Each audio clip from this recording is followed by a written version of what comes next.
Inilahad ng isang resource person na overpriced din umano ang isang gusali sa University of Makati. Ito ay sa pagpapatuloy ng pagdinig ng Senado hinggil sa mga umano'y maanomalyang transaksyon sa Makati City. Pinabulaan na naman ito ng STI at UMAC at iginiit na walang nakuhang kickback o dividendo ang mga individual na sangkot sa aligasyon. Si Jade Miguel sa detalye. Katulad ng Makati City Hall 2 parking building, price din umano ang building ng College of Nursing sa University of Makati o UMAC ayon sa isang resource person sa katauhan ni Attorney Renato Bondal. Sa 12 palapag ng naturang building, 4 na palapag dito ay parking area kung saan gumastos ang lungsod ng Makati sa joint venture agreement nila sa STI ng halos 1.1 billion pesos. Ayon kay Bondal, mas mahal pa ito sa mga luxury condominium sa Makati na ginastusan lamang ng 672 million pesos.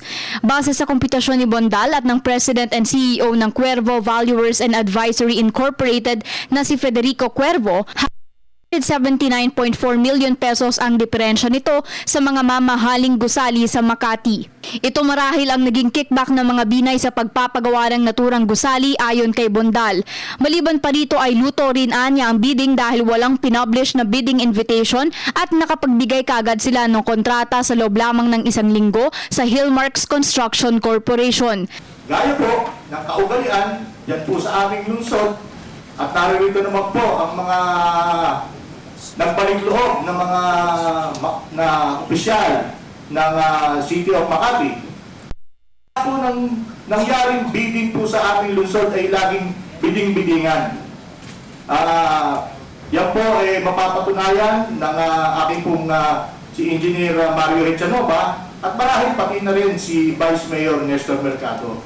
Dagdag pa ni Bondal, isa itong paglabag sa Ethical Standards at Anti-Graft and Corrupt Practices Act. Ngunit giit ng UMAC at STI valid ang joint venture agreement nila at walang dividendo o kickback na natanggap ang mga individual na sangkot sa naturang alegasyon maliban lamang kay Dr. Jack Arroyo na presidente ng American Eye Clinic. Ayon Lopez na presidente ng UMAC, nakipag-ugnayan sila kay Arroyo dahil noong panahon na pumasok sila sa naturang agreement, umaalis ang mga nurse niya patungong abroad at nangailangan ito ng mga nurses. As a matter of fact po, hindi na po 60% ang SDI from the start.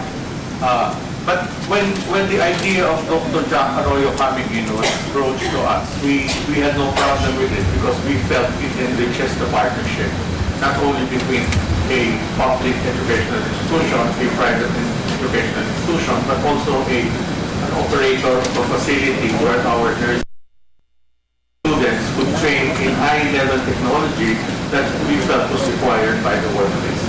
Bilang sangkot si Arroyo sa naturang issue, ipinasabpina na ng Senado ang presensya nito ngayong araw, ngunit nagpahayag ng pagtanggi si Arroyo dahil natanggap nito ang imbitasyon noong Sabado kung kailan sarado ang mga opisina at kinailangan pa umano nitong konsultahin ang kanyang accountant at abogado.